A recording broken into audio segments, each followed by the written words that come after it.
Bonjour à tous, c'est Phoenix pour la chaîne des Fiers de Jeux. Aujourd'hui, je vous présente Overbooked de Daryl Shaw's, édité par Jumbo. 8 ans et plus, 30 minutes, 1 à 4 joueurs. Et oui, 1 à 4 joueurs, il y a une version solo dans Overbooked. Le jeu est vraiment assez simple, alors je vais vous présenter les règles générales. Et puis je ferai un petit focus sur le solo. Ensuite, je vous déroulerai une partie complète. D'accord, pour que vous voyez un petit peu comment ça se joue. Est-ce que ça sera dans la même vidéo ou dans une autre? Eh ben, on va voir ça tout de suite. Générique.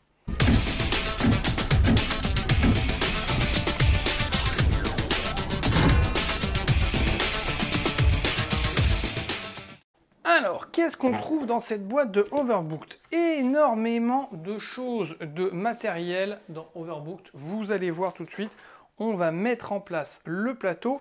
Eh bien, comme vous l'avez compris en regardant l'image et en traduisant le titre, vous allez être une compagnie aérienne et vous allez devoir remplir, mettre vos passagers, d'accord, dans votre avion. Voilà, la mise en place est faite.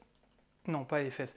Voilà, la mise en place est faite pour Overbooked. Alors, qu'est-ce qu'on va trouver ici? Eh bien, là, vous voyez ici, vous avez tout simplement la zone d'embarquement avec différents comptoirs d'enregistrement qui sont là. Il y en a 4, d'accord, 1 à 4 joueurs. Eh bien, vous avez chacun votre comptoir d'enregistrement sur lequel vous pourrez poser vos petits chèques repas. D'accord? Quand on joue en solo, vous mettez les 4 pour que ça fasse plus joli, mais quelque part, vous en moquez. Après, qu'est-ce que vous avez? Eh bien, vous avez ici le hall des départs qui est là, et vous voyez que tous les passagers sont ici. Hop, je retire les cartes. Vous voyez, ils arrivent là, ils vont passer le portique. Et puis ici, il y a la zone d'attente, la zone d'embarquement. Et puis, ils vont passer la porte ici pour rentrer dans l'avion. Voilà, tout simplement. Vous positionnez ici des cartes passagers, ici, d'accord, avec... Il y a des cartes noires également, qui sont ces 9 cartes qui sont des cartes plus compliquées, d'accord, que vous pouvez mélanger avec. Moi, je les ai mélangées. Voilà, vos cartes passagers, vous les mettez là, d'accord. Là, il y a une petite cohérence quand même. C'est tous les passagers qui arrivent, eh bien, ils commencent ici, et puis ils vont aller plus ça va aller, plus ils vont aller vers l'avion. Et ensuite, vous choisissez ici votre avion. Donc là, il n'y a pas de différence, d'accord? C'est juste une question de couleur. Et vous allez voir que les petites illustrations sont très marrantes. Voilà, chaque avion a sa couleur et sa petite spécificité. Vous voyez que sur chaque plateau, en fait, les plateaux sont double face. 1 à 3 joueurs, vous avez 3 zones de passagers à remplir dans votre avion. Et pour 4 joueurs, eh bien, vous avez 2 zones à remplir uniquement. D'accord? Alors, je vais prendre l'avion bleu. Tiens, voilà. La compagnie aérienne bleue. Ici, une fois que vous avez mis ça, eh bien, vous mettez ici votre escalier d'embarquement. Voilà, votre petit escalier d'embarquement à côté de vous. C'est là où, hélas, vous aurez des passagers en attente que vous allez sortir de l'avion pour les mettre ici et qui vous feront des points malus. Et enfin, ici, vous avez votre petite carte checklist, qui est votre carte en fait de scoring, d'accord? On va le voir ensuite, c'est juste un rappel des différents types de points que vous allez pouvoir marquer. Et ici, la piste de score. Alors la piste de score, en solo, en théorie, on n'en a pas besoin parce qu'en solo, vous allez avoir des objectifs à remplir. Cependant, eh bien moi j'aime quand même scorer, et on va voir pourquoi, pour tout simplement avoir un challenge supplémentaire. Gagner c'est bien, mais gagner mieux que la précédente fois, c'est quand même mieux. Alors qu'est-ce que c'est que ça? Je ne l'ai pas collé, d'accord, parce que vous pouvez, c'est du carton, on peut évidemment le fixer, hein. Il se fixe très bien, c'est fait pour tenir debout. Donc là, peut-être que c'est un peu ambitieux ce que j'ai fait, il faudrait que je le mette mieux. Voilà, mais normalement vous pouvez le coller. Regardez cette magnifique tour de contrôle, elle est vraiment superbe. C'est le jeton premier joueur. Oui, tout à fait. C'est la tour de contrôle premier joueur. Les joueurs vont jouer le même nombre de tours. Donc elle ne changera même pas de main. Elle va aller sur le premier joueur. Voilà, on sait que c'est lui. Et quand la fin de partie est déclenchée, comme tout le monde doit jouer le même nombre de tours, en fonction de qui a déclenché la fin de partie, voilà, vous voyez savoir si ça revient jusqu'au premier joueur ou pas. D'accord, voilà. Ensuite, qu'est-ce qu'on a ici? Eh bien, on a ici les différents passagers. Voilà, ça ici c'est le petit l'insigne gagnant que vous n'utilisez pas en solo, d'accord. Ça c'est vos petits jetons pour le scoring. Donc je vais prendre le jaune parce qu'ils sont plus visibles. Voilà, mes 2 jetons. Ici vous avez vos plateaux repas, d'accord, voilà, plateaux repas. Les plateaux repas, eh bien en solo, vous êtes en fonction du scénario que vous allez choisir. Vous allez commencer avec soit 6, soit 4, soit 2 plateaux repas. D'accord? Moi, je vais déjà en sortir 4. 1, 2, 3, 4. Ok, et on va voir ensuite à quoi ils servent. Et ensuite, ici, eh bien, vous avez vos 5 types de passagers. Alors, la boîte plastique ici de rangement n'est pas fournie dedans. Hein, d'accord? Ça, il faudra que vous preniez des sachets ou que vous allez dans un magasin de bricolage. C'est quand même pratique à ranger. D'accord?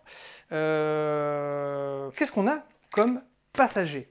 Alors, il y a 4 types de passagers. Vous avez les passagers de couleur rouge, d'accord, qui sont les passagers en couple. Voilà, le rouge, la couleur de l'amour. Alors, je vais vous mettre ça ici pour que vous les voyez bien. Alors, chaque petite pion est parfaitement illustrée, c'est assez rigolo. Toutes les illus sont très sympas. Alors, il faut savoir que ce jeu, c'était un Kickstarter qui est sorti initialement avec une thématique qui était la même, mais en revanche des illustrations beaucoup plus sommaires, et puis au lieu d'être des jetons comme ça, c'était des pions. Voilà, et ils ont réédité ça, là c'est édité par Jumbo, avec du coup une qualité graphique et de matériel bien mieux que la version initiale. Voilà, donc ça c'est les couples. Ensuite, en jaune, vous avez les amis. Voilà, le groupe d'amis qui voyagent ensemble. En bleu, vous avez la fameuse équipe de rugby qui, pareil, se déplace pour un match. Voilà. En vert, vous avez nos aînés, les personnes âgées, les vieux sages. Regardez, ils sont tous là avec leurs cheveux blancs et leur barbe. Voilà, qui, pareil, aiment bien voyager ensemble. Et en blanc, vous avez les petits monstres, les enfants qui voyagent également dans l'avion. Voilà, 1, 2, 3, 4, 5. 5 types de passagers que vous allez devoir placer, d'accord, dans votre avion, ici, sur vos sièges. Et c'est donc, vous pouvez déjà le deviner, une sorte de puzzle. Alors, je range ici, par devers moi, comme dirait un ludiste extrêmement célèbre. Voilà. Et donc, voilà, vous allez les placer sous forme de puzzle. Alors maintenant, on va passer tout de suite sur le gameplay, comment ça se passe. Vous allez commencer par 1, 2, 3, 4, sortir ici 4 cartes, voilà, qui sont des cartes passagers. Et on voit qu'elles représentent, ces cartes, des bagages de couleur. Et bien les bagages de couleur, ça correspond tout simplement du coup aux passagers que vous allez placer. Et vous voyez ici que c'est sous forme... voilà, ça a des positionnements assez particuliers avec les cases libres. Il va falloir respecter exactement ce positionnement. Donc quand c'est à vous de jouer, qu'est-ce que vous faites? Vous pouvez prendre en multi, vous pouvez prendre la première carte gratuitement, d'accord? Vous la prenez, et ensuite vous placez vos jetons, vos 2 passagers bleus et votre passager rouge, dans cette forme-là, et vous pouvez prendre votre carte dans ce sens-là, dans celui-là, dans celui-là, dans celui-là ou celui-là. Pas d'effet miroir, ok? Et vous placez vos personnages comme vous voulez, mais en respectant cette forme-là, ok? Autre point particulier pour la pose, vous voyez qu'il y a 2 allées centrales ici, une série de hublots là et 2 allées centrales.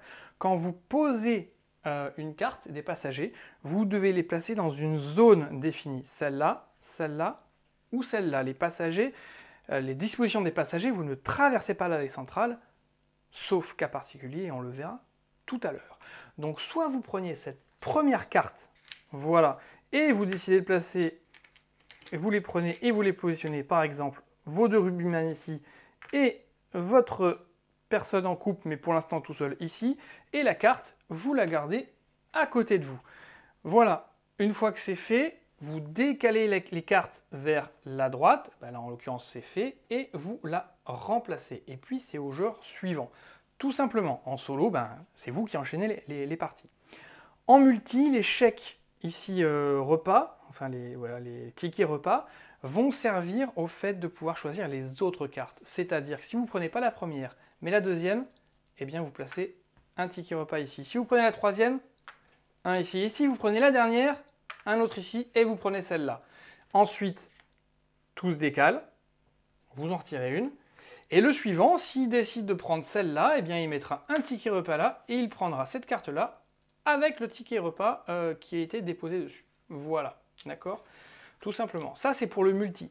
Alors, pour le solo, comment ça se passe? Eh bien, pour le solo, vous n'avez pas à payer de tickets repas supplémentaires. Vous pouvez prendre n'importe laquelle des 4, d'accord?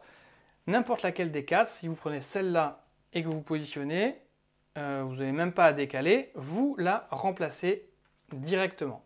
Voilà, tout simplement. Et vos tickets repas ne vous serviront pas à ça. On va voir à quoi ils vont servir en solo. Alors, autre point particulier, je reviens sur ces cartes-là.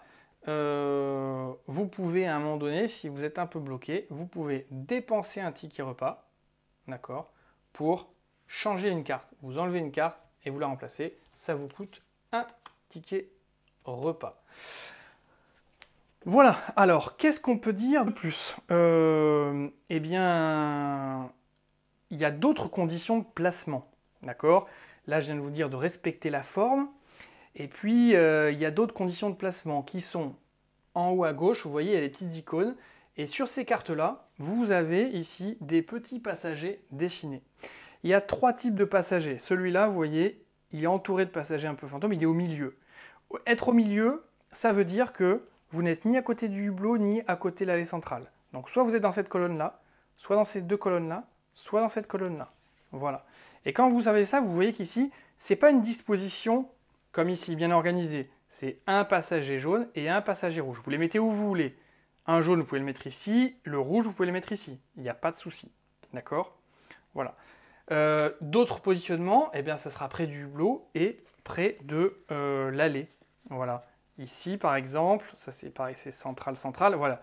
Ici, vous avez un rouge. Vous voyez, le petit personnage, il est tout au bout. Et il n'y a pas de hublot. Donc, ça veut dire qu'il est proche d'une allée. Soit ici, soit là, soit là, soit là. Et celui-ci, eh bien, il est à côté du hublot, donc dans cette colonne-là ou dans cette colonne-là. Voilà, tout simplement. D'accord? Donc voilà pour ces cartes un peu particulières de place de passagers. Et puis ensuite, ici, en haut à gauche, vous avez des petites icônes particulières. Quand vous avez une étoile, l'étoile, comme vous conservez vos cartes, l'étoile, c'est les points de victoire. Donc, en fin de partie, vous compterez également toutes les étoiles que vous avez dans votre paquet de cartes. Voilà, ça fera plus simple. Ok. Avant de vous parler des 2 autres pouvoirs qui sont très intéressants ici, eh bien, je vais vous parler des cas particuliers quand vous allez arriver et que votre avion va se remplir, ce qui est une bonne chose, et que finalement vous ne pourrez pas faire autrement que d'empiéter sur des passagers qui sont déjà présents, eh bien vous pourrez le faire. Et c'est là où vous les renverrez ici sur votre tapis d'attente. Comme on appelle ce tapis-là, c'est l'escalier d'embarquement. Voilà, vous les renverrez sur l'escalier d'embarquement. Donc par exemple, voilà, ça serait évidemment complètement idiot, mais si je prenais cette carte, vous voyez, j'ai un membre des groupes d'amis, un jaune, qui est censé être au milieu. Si je décidais de le mettre ici, je pourrais le faire et donc de chasser mon rugbyman. Eh bien mon rugbyman irait se positionner ici, sur mon tapis d'embarquement, et là c'est valable pour le solo, c'est là où vos tickets repas servent, eh bien vous devez dépenser un ticket repas. Et vous l'avez compris, je pense, la partie s'arrête si vous n'avez plus de tickets repas devant vous et que vous êtes censé en dépenser un autre. Un petit bémol en revanche sur les règles du jeu, je le dis maintenant, d'accord, je trouve que la traduction est quand même très très limite. C'est pour ça que je vais parfois préciser des choses, d'accord, et vous en donner ma compréhension qui semble être, à mon avis, la plus logique. Ici, par exemple, voilà, il est dit « Le joueur a perdu quand il ne lui reste plus de chèque repas ». Alors, bon, dit comme ça, oui, quand il en reste plus, mais c'est pas quand on dépense son dernier qu'on a perdu, d'accord? Si on veut coller un peu au thème, quand on dépense son dernier, on peut encore jouer, Et il n'y a que quand on renvoie quelqu'un ici en escalier d'embarquement, on doit lui donner un plateau repas pour le faire patienter. On ne peut pas le faire, on a perdu. D'accord?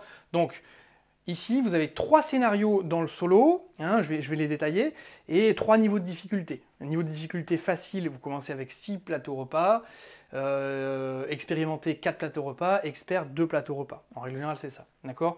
Donc vous voyez que bon, bah, c'est pas forcément évident, vous allez vite les dépenser. Ok? Donc quand vous empiétez sur quelqu'un, il part ici, vous dépensez un plateau repas quand vous êtes en solo. Parfait. Maintenant qu'on sait ça, maintenant qu'on sait qu'on peut chasser des personnages, enfin entre guillemets les déloger et perdre des points, eh bien on va revenir ici sur les petites icônes un peu particulières. Vous voyez cette icône-là avec la petite carte rayée, eh bien ça veut dire que vous pouvez décider de ne pas placer un des passagers. Voilà. Le joueur peut ignorer un des passagers figurant sur la carte passager. Par exemple ici, vous pouvez dire, bien, je vais placer, comme c'est ici, alors le bleu, 1, 2, 3, voilà, le bleu je vais le placer là, crac ici. Ensuite, en diagonale, un bleu, un jaune, ici, donc je fais ça comme ça, en diagonale, un bleu et un jaune ici. Et là, en théorie, je suis censé mettre un blanc, où ça? Ici, oui, d'accord. Et je suis censé en mettre un en haut, ici. Bon, je ne vais pas le faire. Vous voyez, ici, j'ai le droit de ne pas placer un passager, je ne vais pas placer l'enfant qui est là, pour ne pas chasser celui-là qui me ferait perdre un ticket repas. Et puis à la fin, moi je dis que comme je compte les points, ça fait des points en moins. D'accord? Voilà. Ici, on a le droit de ne pas placer un passager. Parfait. Ici, on a dit l'étoile, un point en plus. Et là, ça c'est vraiment l'option qui est super intéressante. Cela veut dire que vous jouez normalement, mais tous les passagers que vous chassez, entre guillemets, vous ne les renvoyez pas sur l'escalier d'embarquement, vous les renvoyez dans le jeu. Et donc, vous ne dépensez pas de tickets repas quand vous les chassez. Donc, cette carte-là vous permet de placer ici tous vos passagers où vous voulez, pour les combiner comme il faut, et vous pouvez en chasser autant que vous voulez, ça ne vous coûtera rien. Donc ça, c'est top. Voilà, on vient de voir ici presque toutes les icônes, il manque celle-là. Vous voyez ici, il y a des passagers avec des flèches entre les rangées. Qu'est-ce que ça veut dire? Eh bien que cette carte-là vous permet de traverser les rangées. Par exemple, ici, vous pouvez mettre un jeton vert ici, et puis votre passager jaune là, rouge là, jaune là, vous voyez, et vous mettez l'allée au milieu, ou l'allée ici. Comme vous pouvez les retourner, ben voilà, vous pouvez mettre l'allée ici ou l'allée là. Voilà. Ça, c'est les cartes qui vous permettent d'empiéter d'une zone à l'autre. Voilà, tout simplement. On vient de voir l'ensemble des règles, que ce soit pour les pauses, pour chasser, renvoyer en zone d'embarquement les personnages. D'accord? Un point particulier donc sur le solo, vous pouvez prendre n'importe laquelle des cartes et vous la remplacer. Quand vous êtes obligé de renvoyer un passager en escalier d'embarquement, vous dépensez un de vos tickets repas. Mais alors, comment est-ce qu'on regagne des tickets repas? Eh bien, vous gagnez un ticket repas quand vous remplissez une zone complète. Ici, je remplis toute cette zone-là, je gagne un ticket repas. Toute cette zone-là, je gagne un ticket repas. Toute cette zone-là, je gagne un ticket repas. Voilà, donc vous allez voir que forcément, c'est quand même assez limité. Vous n'allez pas en gagner énormément. Donc il va falloir essayer d'en chasser le moins possible. Comment est-ce qu'on finit la partie? En multi, on finit la partie quand il y a une couleur de personnage, de passager, dont il n'y a plus de jetons. Quand vous avez épuisé une couleur, la partie s'arrête. Et là, vous finissez les tours de jeu. En solo, eh bien, vous finissez la partie soit sur un échec, quand vous n'avez plus de plateau repas et que vous devez nourrir un passager que vous renvoyez, soit sur une victoire, c'est que vous avez atteint la condition de victoire en fonction du scénario, tout simplement. D'accord? Et on va voir ça ensemble. Sur le scoring, comment ça se passe? Alors le scoring, il est là, il est valable pour le multi, mais je vous le répète, moi je le joue en solo. Pourquoi je le joue en solo? Parce que pour moi, je suis habitué à jouer à Terraforming Mars. Terraforming Mars, magnifique jeu, vous allez terraformer la Terre et vous avez un objectif de victoire en solo qui est d'obtenir les conditions de terraformation. Quand on y arrive, on est déjà bien content. Bon.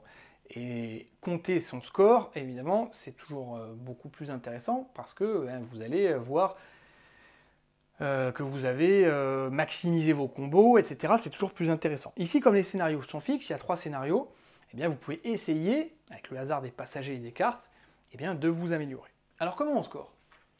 Les couples, quand vous arrivez à les mettre ensemble, c'est-à-dire sur 2 cases adjacentes, les cases adjacentes sont les cases horizontales et verticales, on ne joue pas en diagonale, d'accord? Donc, 2 couples, enfin un couple de personnages, c'est 5 points.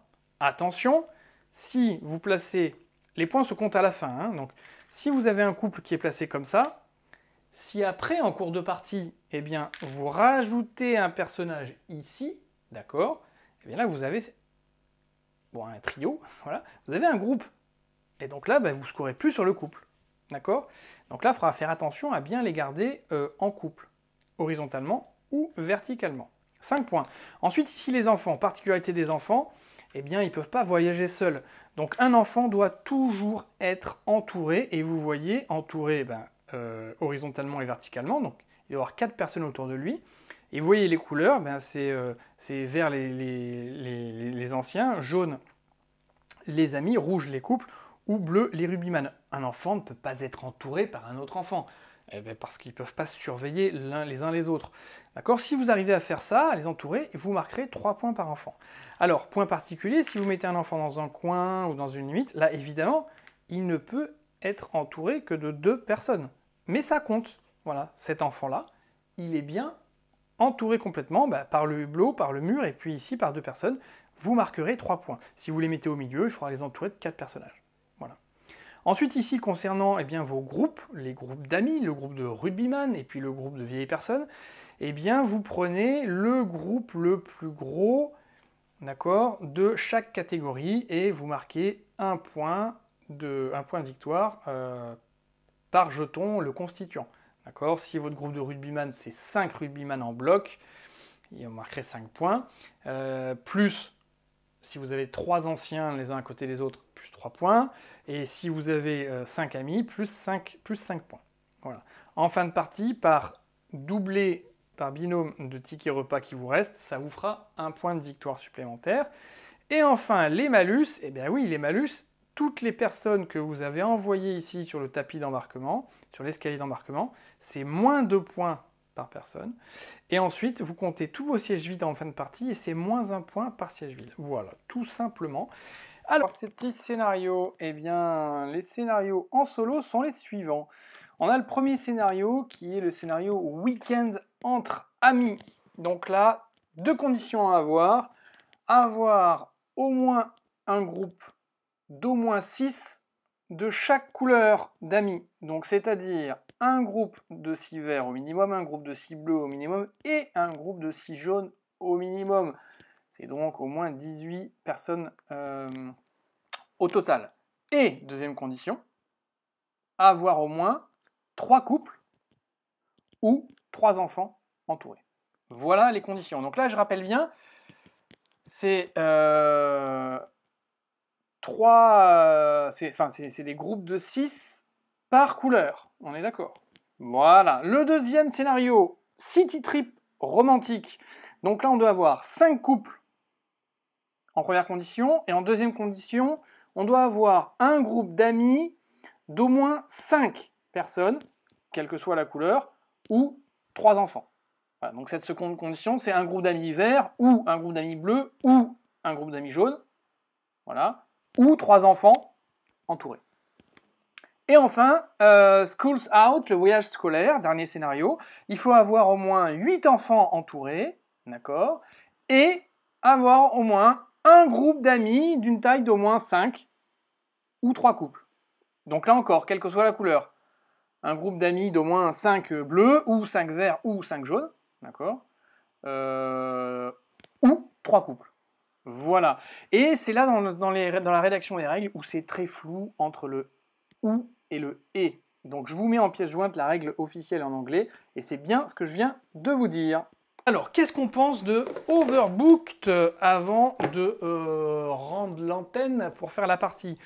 Eh bien, Overbooked, moi j'ai fait une partie, je l'ai découvert avec Guillaume de apprendre la peinture sur figurine. Vous connaissez pas apprendre la peinture sur figurine? Wow, stop.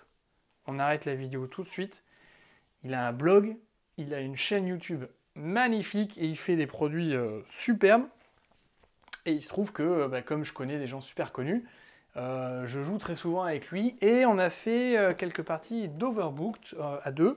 En binôme, à deux, ça se joue très bien. On est monté jusqu'à 3, je crois qu'on a fait des parties à 3, ça se passait également très bien. Et puis là, j'ai découvert le solo récemment.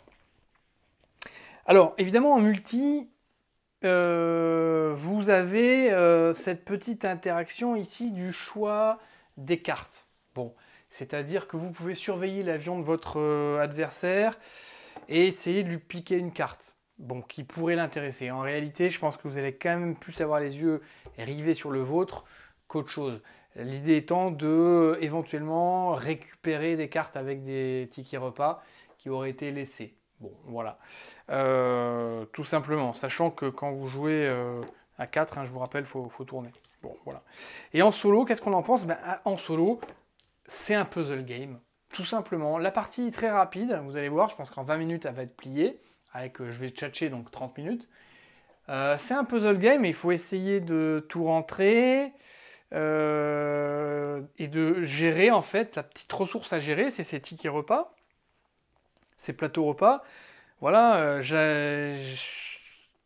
allez, je vais essayer d'atteindre les objectifs plus rapidement en remplaçant tel passager par tel autre.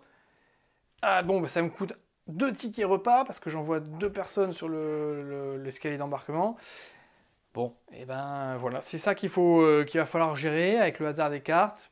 Bon, mais c'est un jeu qui est très plaisant. Objectivement, il y a un effort d'édition que je trouve assez exceptionnel. Parce que pour un Tetris game, un puzzle game, il est quand même, je le trouve très immersif. C'est idiot, hein, mais rien que les illustrations font énormément. Clairement, vous voyez la boîte comme ça, vous arrivez en magasin, vous voyez ça, vous dites bah ouais, je le veux, mais c'est clair, il est beau quand même. Mais comparé à certains jeux qui sont peut-être restés sur juste un graphique collé, pardon. Là, je trouve ça assez cohérent. Vous voyez, vous avez tous les passagers qui sont là, c'est vos cartes passagers sont ici. En effet, ils vont arriver au fur et à mesure. Oui, plus ça va aller, plus vous allez devoir dépenser des plateaux repas avant qu'ils rentrent dans l'avion. D'accord. Et puis ensuite, ici, quand vous débarquez quelqu'un de l'avion, il ressort et puis il va sur ici son petit escalier d'embarquement. Franchement, c'est pas mal fait, hein. Que vous pourriez mettre ici ou là, je sais pas, voilà, pour dire qu'ils descendent, ils descendent de l'avion. Non, c'est assez bien fait. Toutes les illustrations sont très sympas. Donc voilà, c'est le petit puzzle qui se joue assez bien. Alors, je vous conseille de compter les points, comme ça, vous pouvez voir combien vous faites, est-ce que vous êtes meilleur ou pas. Et puis surtout, ça, c'est un jeu qui est super pour initier les non-joueurs. Hein, vous mettez 2 points de colle, vous sortez votre petite tour, tout le monde est sur le cul, quoi. Je dis, oh putain, mais il est énorme ce jeu. Ah ouais, c'est comme ça, c'est Overbooked, c'est tout.